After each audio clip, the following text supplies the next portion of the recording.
The body camera video reveals the events leading up to the horrific scene. What took you so long to answer the door? Oh, I was trying to put on some clothes, sir. I'm sorry. Doing all right mentally? Yes. Sure? My medicine, sir. All right. Okay. I love y'all. Thank y'all. Inside the home, Sangamon County Sheriff's Deputy Sean Grayson can be heard asking Sonya Massay to check on the stove. We don't need a fire over here. Within seconds, things become tense. Are you doing? Huh? What are you doing? Away from your hot steaming water. Away from my hot steaming water? Yeah. Oh, I rebuke you in the name of Jesus. Huh? Rebuke you in the name of God, that's right now. You drink. Massey starts to set down the pot and apologizes. Grayson fires 3 times, striking her in the face. Headshot with the female, 1078. Prosecutors say Grayson's partner tried to give the 36-year-old first aid, even though Grayson discouraged him. I'm gonna go get my kit. Yeah, you're done. You can go get it, but that's a headshot. Let's put up this screenshot for mass. Civil rights lawyer John H. Bryan gave a breakdown of the events of the shooting, referencing the body cam of both cops. At 1:20. So I just want to make a quick comment on this. A lot of times, this is one of the patterns I've noticed that is a big issue with independent media. A lot of independent media folks, and this explains some of the bias and also some of the bad reporting, they are not really giving you their take, right? What they're doing is they are giving you the algorithm's take, right? These people log in the morning to social media, and a lot of them spend a lot of time on Twitter. They're following a lot of different people that share their ideology, and stuff is showing up in their feeds, right? And then they're reporting back based on what they see there. And the direction of their reporting is basically following along with these random people on Twitter. So when I saw this, that he was showing some civil rights lawyer account on Twitter with these timestamps, my initial instinct, or the impression I got right away was, how do we know these timestamps are accurate?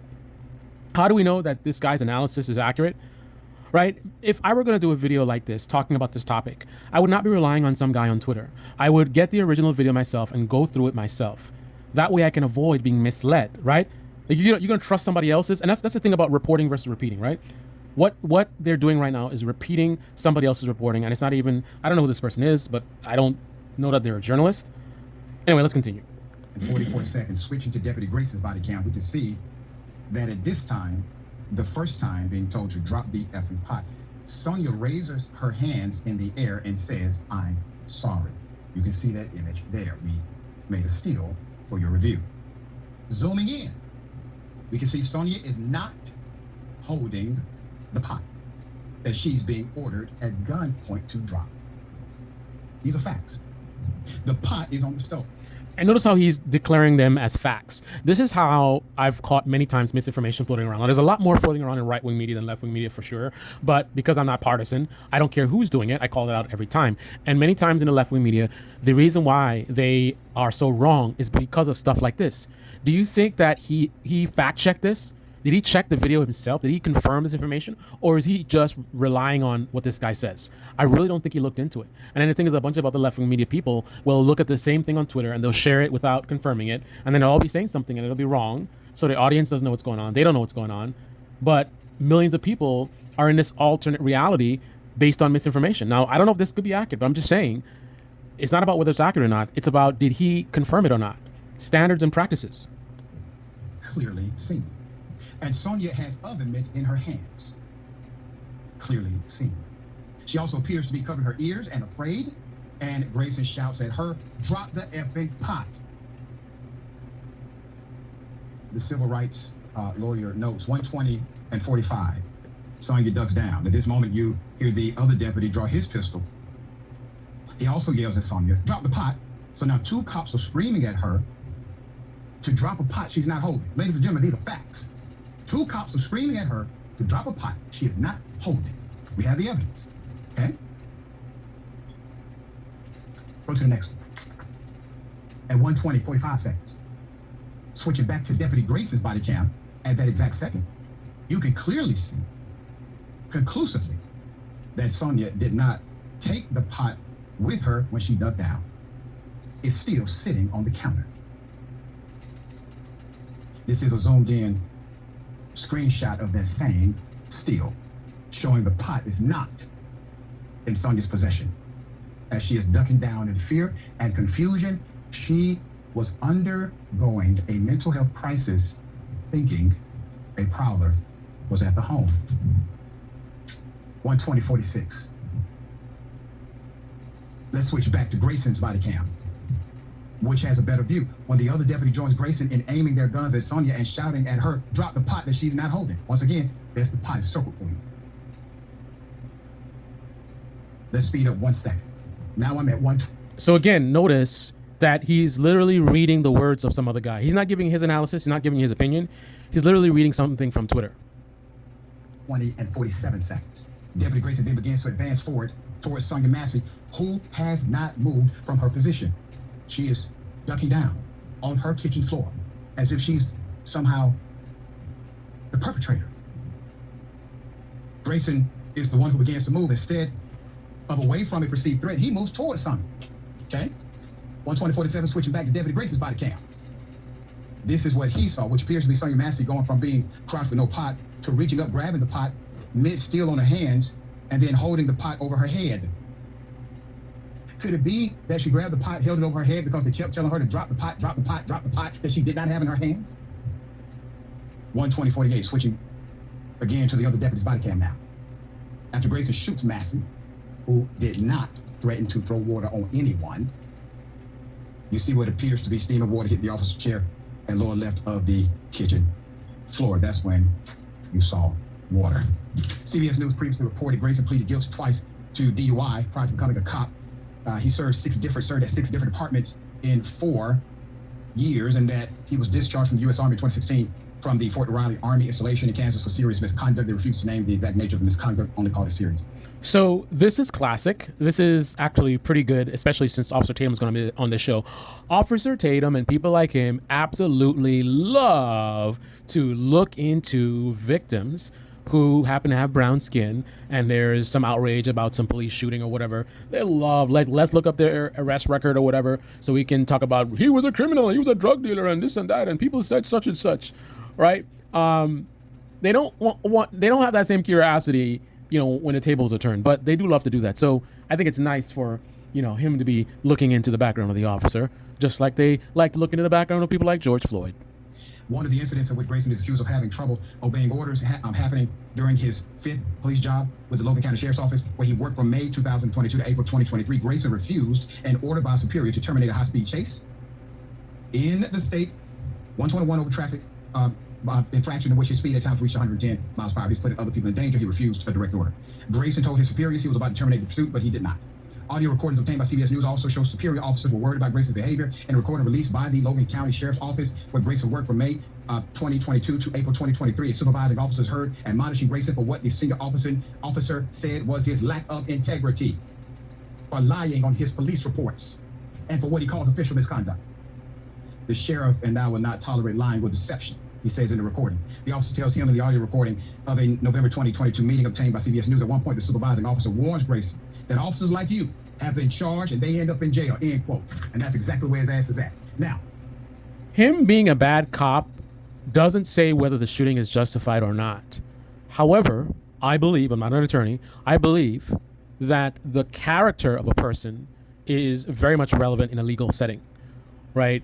I mean, if you have someone that has a clean record, I would like to think that's relevant when they're making their judgment.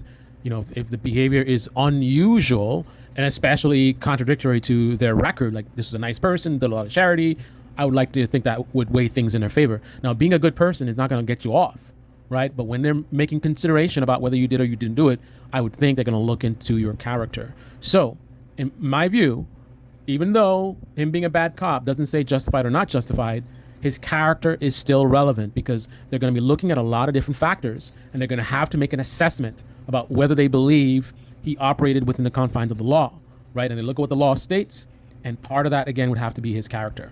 Let's talk about it openly. On the panel, I have Leon Taylor, Master Sergeant, United States Air Force, retired with over 20 years of experience, also a retired Baltimore police officer.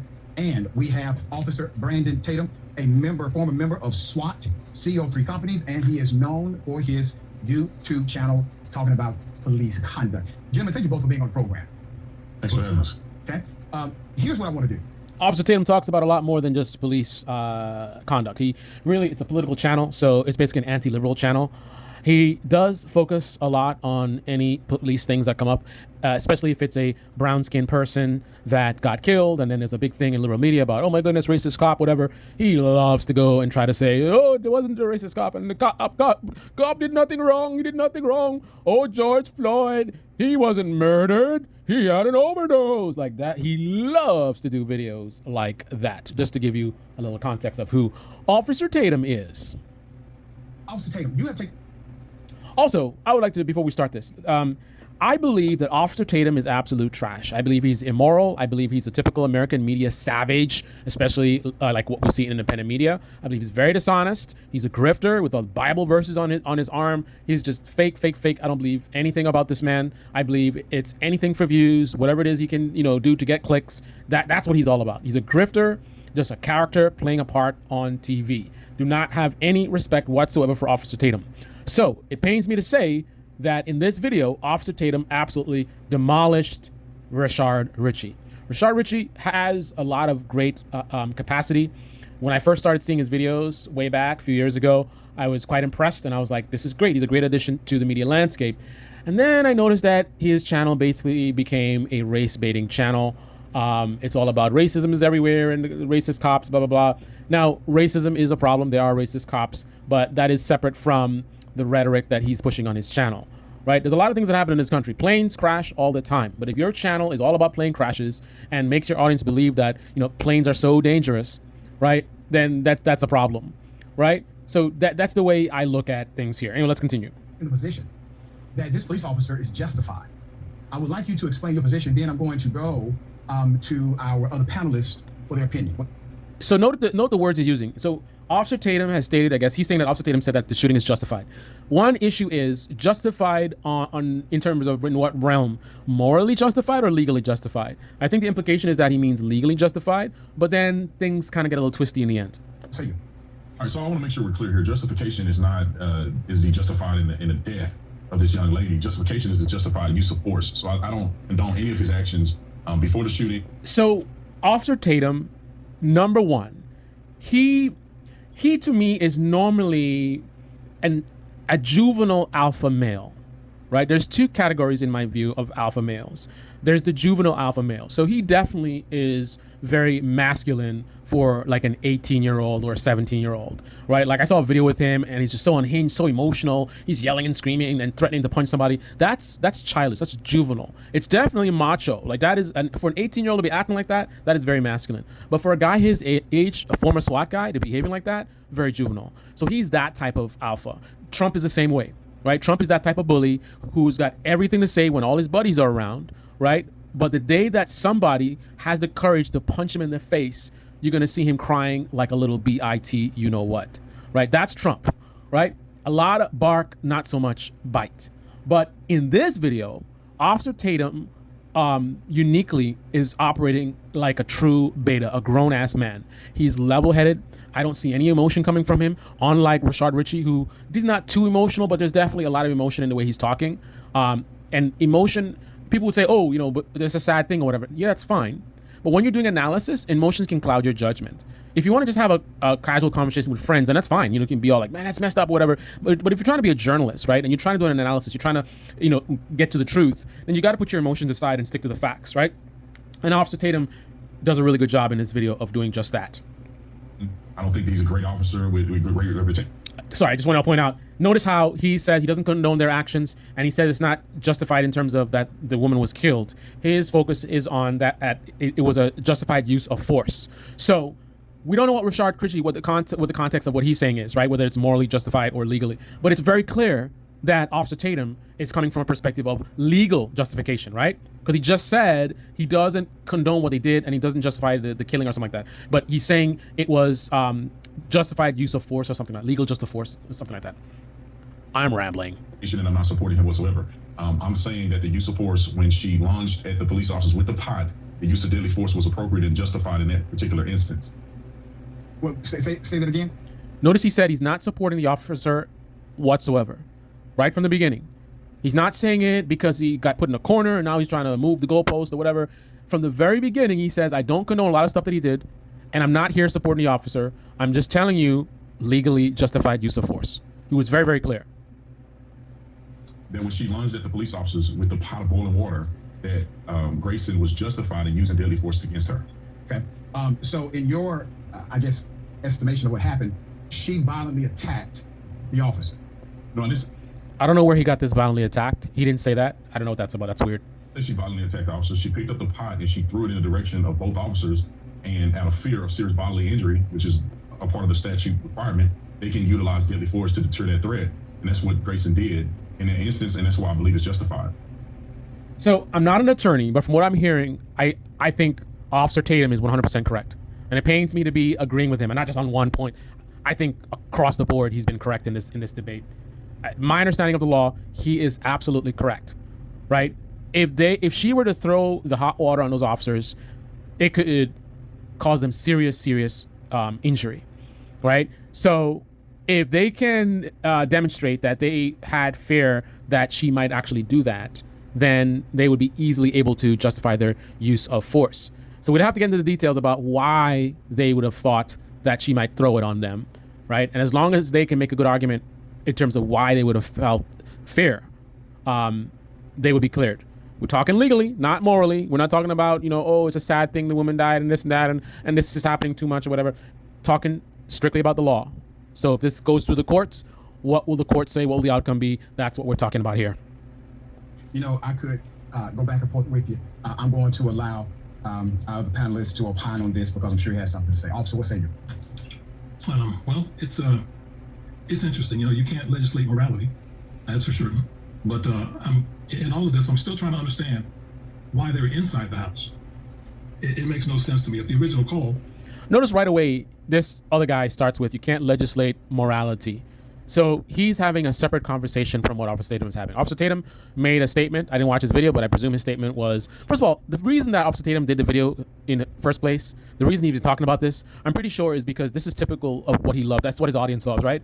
Some brown-skinned person was killed, and then everybody's like, oh my goodness, racist cops, whatever. And then he's here to tell you, like, racism is not a thing yet again. Every time he can get a chance to go and show how racism is not real, right? He loves that. So we have to understand where Officer Tatum is coming from. But regardless of that fact, in my view, he's still correct, right? Even though it's a bad faith, I believe bad faith. I mean, he operates in bad faith. I'm pretty sure he's covering this in bad faith. But that's irrelevant.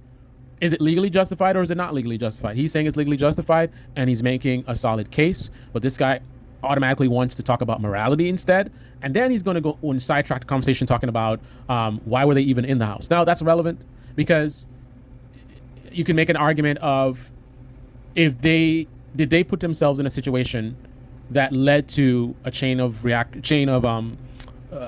events that leads to, like if they weren't in there in the first place, then this woman would be alive. That kind of an argument. So I guess on that level, I can see maybe a logic to why he's going there. But let's see. Was for a burglar or a suspected prowler. Once they've ascertained that that's not the case, why do they need to go inside? They already know that she possibly has mental health issues. To my mind, to my way of thinking, once they established they've satisfied the requirements of the original call, you check on her, ask if she's all right. It's time to code the call to go back in service. There's a dispute, obviously, of her malicious intent. I don't think there was any malicious intent whatsoever. I believe this woman was in fear of her life. I think she was being told very confusing things in a confused state, and she was then shot and killed. Officer Tatum, I want to go back to you and pose some questions that other cops have posed, similar to what you just heard. So I always give people the raw truth, right? So I'm not out to attack Officer Tatum or attack Rashard Ritchie. I'm here to get to the truth of the matter. So in that spirit, I think in this moment, Rashard Ritchie is actually doing a very good job. I don't get a sense that he's being emotional, right? He's just speaking, making his positions, whatever. Earlier, he's getting a little snippy, little this and that, you could see there's a little flare going on. But here, he's nice and calm. I think if he had done the whole debate like this, that would have been pretty good. Because he's kind of in a way like how Officer Tatum has been, right? Officer Tatum has been cool. He's not getting upset. He's not giving an attitude. He's not shouting over him or whatever. He's not saying craziness like he usually does. He's being pretty legit. A white female cop who went on record pretty quickly in uniform and talked about how this officer in particular should have never been a cop, and then she gets into the conduct after this happened. Tatum, why did he lie to his colleagues? Why did he lie? So this is another thing. Like, this is a very bizarre interview. I don't know why Rashad Ritchie, why he's off his game, because I've seen him do a pretty good job. What does he mean? Why does he like? What is he talking about? He just like, he says some random stuff, and then he's like, why does he lie? What's the lie? Say that the person said this and it was a lie. Why did he do that? But that wasn't. You rewind and play it back. I didn't hear. This came out of left field to me. The why did he lie? Like, I don't know what he's talking about. Off Tatum doesn't know what he's talking about either. Look at his face. Look at Off Tatum's face. In the former incident. Well, he's been lying. I'm not even talking about the other incidents. Tatum, why did he lie to his colleagues? Why did he lie? In the former incident. Well, he's been lying. I'm not even talking about the other incidents where we know he lied on police reports, which is official misconduct, violation of oath of office, etc. I'm talking about this time. As soon as his colleagues arrived, he told a narrative of an aggressive, violent individual. As a matter of fact, he said she was a crazy B word. All right? That's unprofessional, naturally, but it goes to his state of mind, dear brother. In a court of law, that goes to state of mind. If you believe you're dealing with a crazy B word rather than a person experiencing either A, a mental health crisis, or B, a possible victim of a potential crime, it goes to your state of mind. Well, you know, another thing I noticed is Officer Tatum also is not. He's doing a really, really good job. He's not giving a lot of the like smirks, and I think there was some here and there, but generally, like you saw when he was making that point, you know, Officer Tatum just like he's listening, he's giving respect to Rashad Ritchie. And he hasn't said anything crazy. He's talking, you know, just like, let's have a conversation. You know what I mean? Like they like to say all the time, but he's legitimately doing that right now. But here's a crazy idea. Could it be that Officer Tatum is just tired? You know what I mean? Because just like, you know, in my view, most people in independent media, they play a character. Like they just like, it's trying to get clicks. So it's like pretend to be outraged about something that you don't really care about. So in that spirit, that would mean a lot of Officer Tatum stuff is like, you know, it's like, you know, a gang, like Denzel Washington in Training Day, right? He was just playing a part. So if you saw him getting upset or whatever, he's not actually upset. He's acting, right? So Officer Tatum, a lot of the craziness we see, you know, if that's really just acting, then if you're tired or for whatever reason you're not in the mood, maybe you had a bad day or whatever, maybe this is what you get, right? Because again, if that stuff is fake, right, and he doesn't have the energy to do that stuff, then you're just gonna get him making his position and responding and listening. And so I don't know. just a thought, because this is really, really, I don't think I've ever seen a video that I don't have any problem with Officer Tatum in this video at all. Nothing whatsoever. I can't think of right now. And that is bizarre. I think that's going to end up being relevant in this case, but I do think it was reprehensible for someone to speak like that. Why don't you think it's relevant in this case when it's already been deemed relevant? That's why it's not going to be relevant. They indicted him, in my opinion, because they wanted to stop the riots from happening. They didn't want people to lose their mind over this shooting that was very emotional.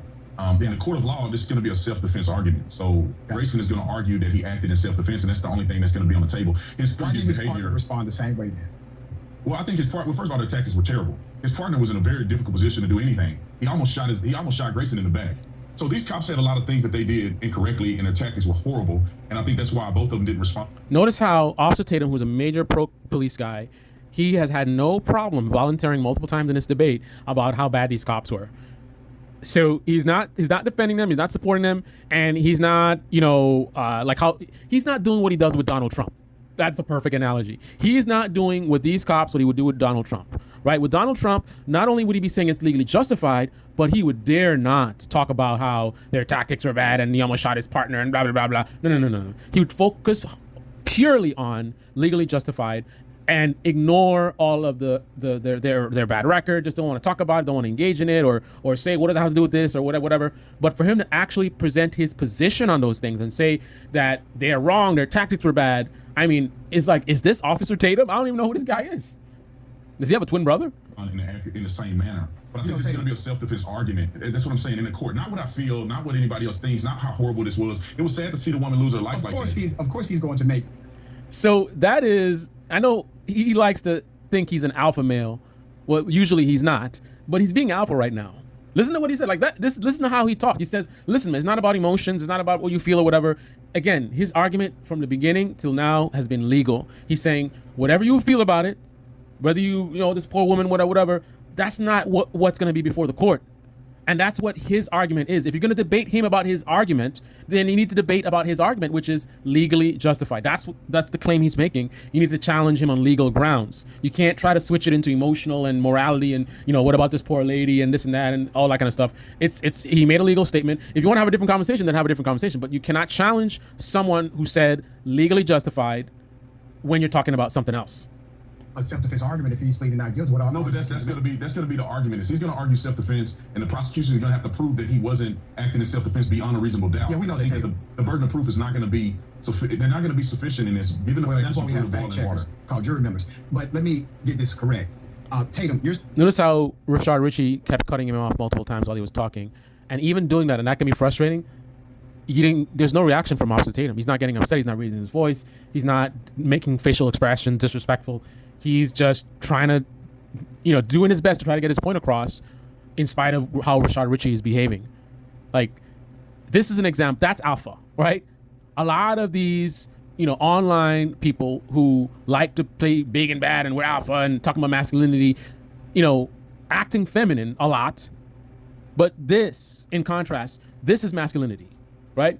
This is alpha. saying that these cops did everything wrong. They broke protocol. They are bad cops. You don't agree with their actions. But the only thing they got right was killing that woman. No, that's not what I'm saying. That's basically what you're saying. I don't think that both cops did everything wrong. That was a bad faith response. Rashad Ritchie saying to him that Officer Tatum is trying to say the only thing they got right is killing the woman. Didn't Officer Tatum in the very beginning talk about exactly the opposite in the very beginning?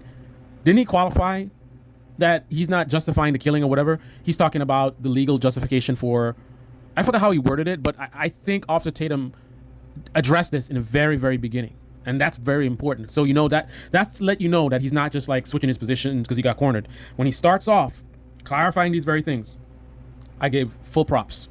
I think that Grayson did a lot of things wrong. I would have liked to have seen him de-escalate in that situation. I would have liked to have seen him do a lot of things differently. Even after he shot her, I would like to see him at least give an attempt to render aid, even though they wasn't going to be able to once again, properly stay render alive. aid. Right.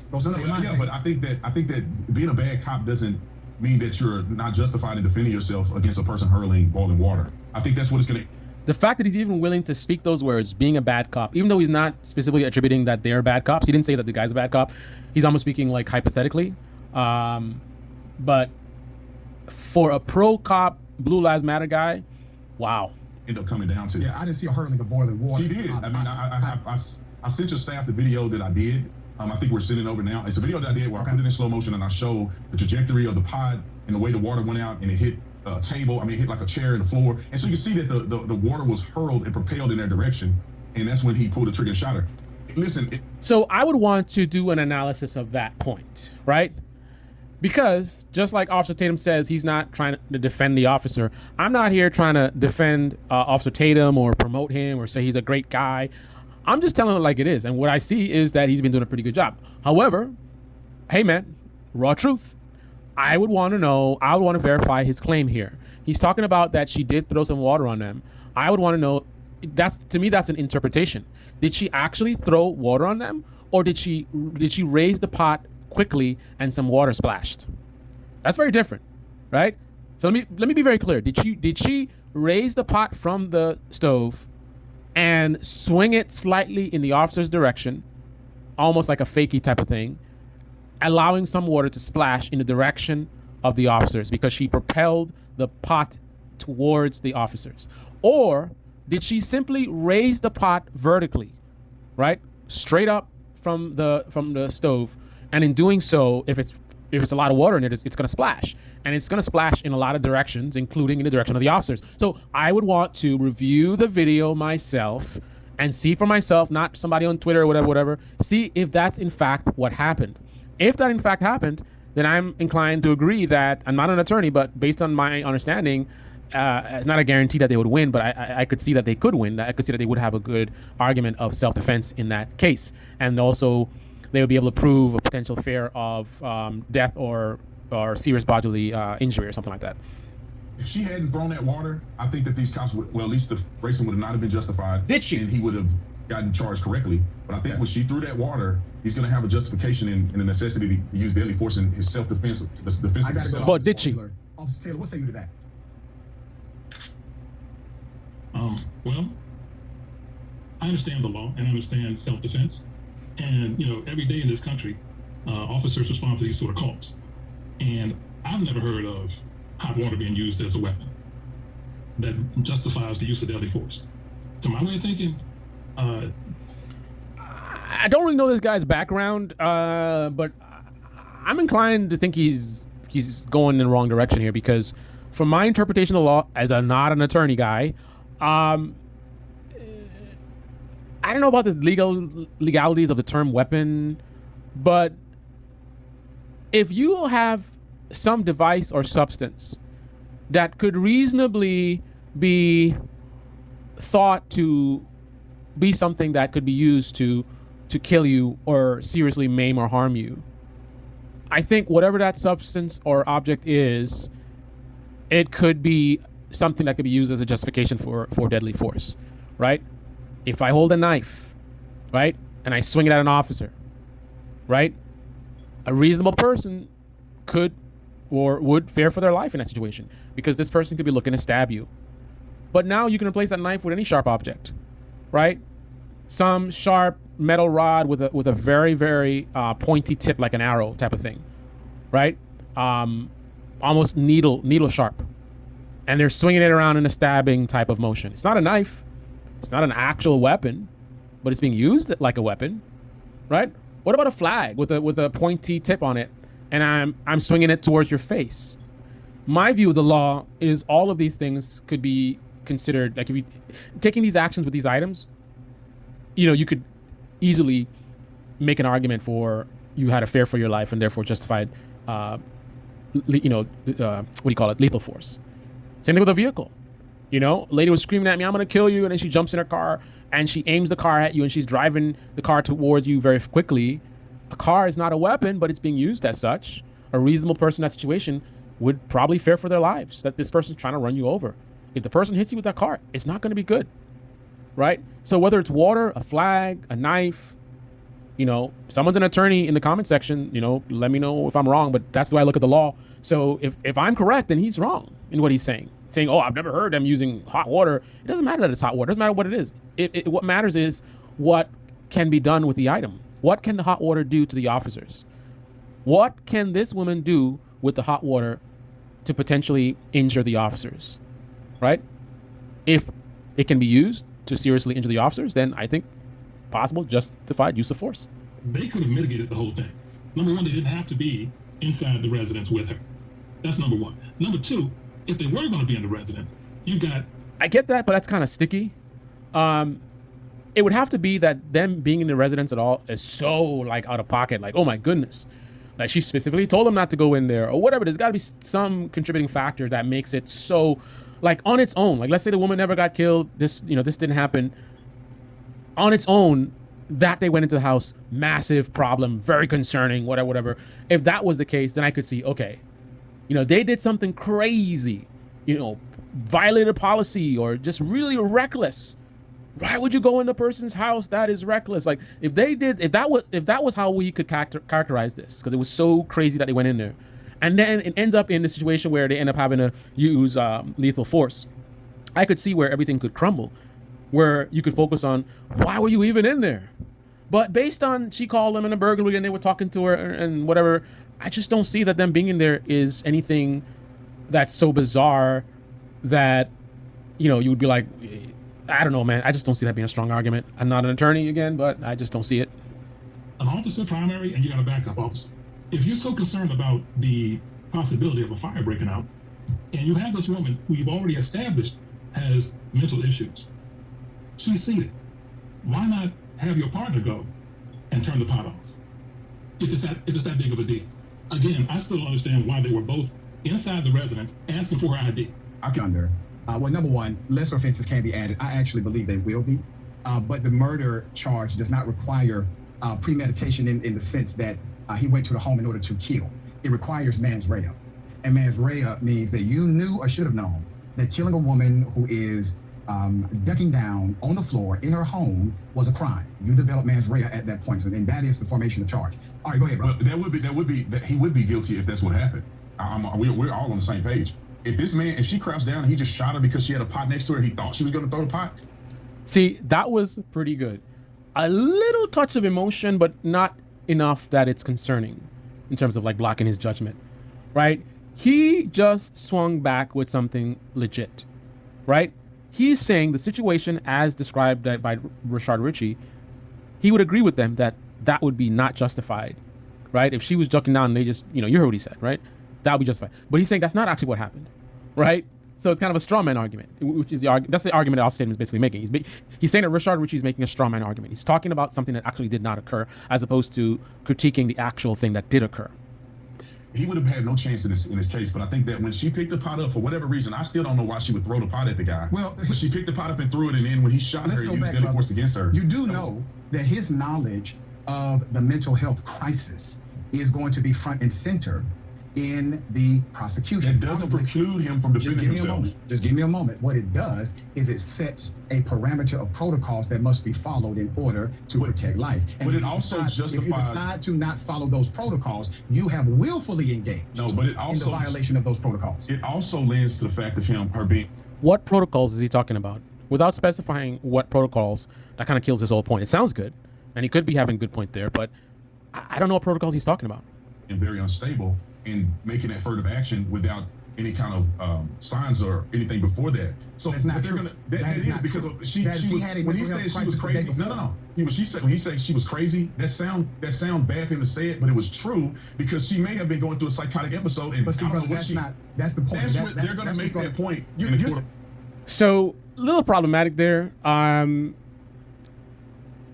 If a woman's having a psychotic issue, as a police officer, to refer to her as a crazy bitch, I don't think is appropriate. I don't think that's showing sympathy and empathy for the person. And if you don't have any empathy for the person, maybe that explains how you ended up killing her in the first place. So I don't know. You're not going to win or lose a case on that point. But when the jury is trying to make their decision, this is going to be potentially a factor in their consideration, right? That's crazy, brother. That's not crazy, brother. For somebody to be talking normal and you engaging in a normal conversation. You don't talk normal. The hell you talking about? Tatum, you're crazy, Tatum. She was sick. She was going through a mental health crisis. She needed a doctor, brother. You are crazy. You sound crazy. You always do. No, all right. So all valid points that Rashard Ritchie is making against Officer Tatum. Officer Tatum he is unhinged. He does act crazy. He does say a lot of crazy stuff all the time. However, not relevant to the discussion. Officer Tatum made a statement about legally justified. You disagree with him, you need to challenge his statement. Making ad hominem attacks on his character, not really relevant to the discussion, even though I wholeheartedly agree with Rashard Ritchie's points here. I do not like Officer Tatum. I think he's very, very dishonest and everything that Rashard Ritchie just said, but not relevant to the discussion. Let me go. I said she needed. I said, let's have a real conversation. Let's have a real conversation. Negro, you said that you would defend the cop killing your mama. I should have kicked you out. I didn't say nothing about defending a cop killing my mama. I said it's a self-defense art. He said Negro. Wow. That equated to morality. My point to you is, you do not judge, or at least for men like myself, I do not judge a statute or the framework of a judicial ruling in order to determine my morality and ethics as it comes. Again, he's talking about morality when Tatum's argument was legality. Argument for the worst among us in policing.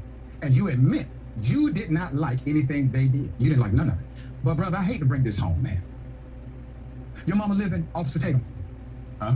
Is your mama living? Yeah, my mama alive. My mother is. Is your mama living? With his lips all tight, my man. Nah. If somebody did your mother that way in uniform, would you come on my show and defend her? I'm not defending. Yes, you are. Conflating, man. As if, listen, people saying like I'm defending it. Would you say what you're saying? If this was your mother, I would say the same thing. This way, I would say the same thing because I'm going off of what the law says. I don't if they like killed your mama. If this officer shot my mother after she threw a pot of boiling water at him, going through a mental health episode, did not follow protocol. So I guess this is, Officer Tatum can't do a full video with no critiques from me. He has to at some point say something crazy. I think he's being disingenuous or he's just stupid. The idea that he would not, first of all, he's generally an emotional guy. Not today, apparently, but he's generally a very emotional guy. So the idea that a situation happens where he has a justified reason to be emotional. Your mother died, and look at how she died. Some officer killed her unnecessarily. She's just having a mental health episode. So a guy like him would definitely be beside himself in that situation. So the idea that he would take his time while he's dealing with the passing of his mother to come on some show to talk about, oh, the law says this and it's legal, it's definitely legal. Come on, man. Come on, like, really? Get the hell out of here with that bullshit. He ain't gonna be on no, even if in private, maybe that's what he's talking about, in private, somebody says something, and then the officer messed up, and he'd be like, you know what? I gotta admit, it was actually justified because my mother, I understand what she did or whatever. I don't really blame the officers, man. Right? I could see him saying that in private, but to take his time to come on a show to talk about the officer, I mean, it would have to be a situation where he actually is an empathetic person and things got really crazy to where the officer's getting death threats and somebody killed the officer's children because of this, and it's just way out of control. And just as a human being who cares about others, you know, which I don't see Officer Tatum being that guy, but if he was that guy, I could see him in that case coming on the news to talk about that the officer, you know, it was legally justified, whatever, or something like that, just to tone things down. Because he's like, there's too much bloodshed for something where I think the officer was justified. Normally I would have kept it myself because I'm mourning my mother, but to save other people, you know, from losing their lives because of this, I'm gonna step up. But otherwise, I don't see him saying this. Come on, man, really? Nah. They did not de-escalate. You will still come on television in order to debate that they or that cop was still legally I'm in only debating the law. I don't care for this cop, and I don't think that I get he's only debating the law. As a matter of fact, that's the point I've been making. But you ain't gonna do the same thing if it was your mother. I'm sorry. he did everything right. I think that he would have been. The fact that Rashard Ritchie brings his mother into this, like that's intentional. Right? He's trying to touch on something that's very sensitive. He probably recognizes, I'm sure he recognizes how sensitive Officer Tatum is and emotional, and maybe he's trying to get, because he's been real calm throughout the whole thing, right? And maybe that's intentional. Maybe Officer Tatum outsmarted Dr. Rashard Ritchie. Officer Tatum normally does this crazy thing, and he knows that Rashard Ritchie is trying to get views and cred off of like seeming reasonable while this crazy right winger comes on and black people always blah, blah, blah, blah. And Kamala Harris, she's not even black, right? And then he could go and say something. Listen, man, you know, the black race, something, and Marcus Garvey once said, you know what I'm saying? But since Officer Tatum is just chill, you know what I mean? So now he's like, okay, I'm gonna try to hit him with something. What if it was your mama? So he can be like, don't you talk about my mother, you know? So I don't know, man. I feel like that was a setup. I feel like it's a setup. Probably worse off if he would have shot her the way they've been perpetuating it out in the news, that if she was just standing by the All stars. right, I'm gonna leave it at that. I'm leaving it at that. This is the Debate Me channel. Debate Me in the comment section below. Click on the like button, subscribe, smash that bell. Be well. Officer Tatum, go to hell. Sorry. What is your take on this? You think Officer Tatum did a good job? You think I'm crazy for agreeing with Officer Tatum for the first time? Hell must be freezing over. Or do you side with Dr. Rashard Ritchie? Let me know your thoughts. Comment below. Debate me in the comment section below. All right, guys.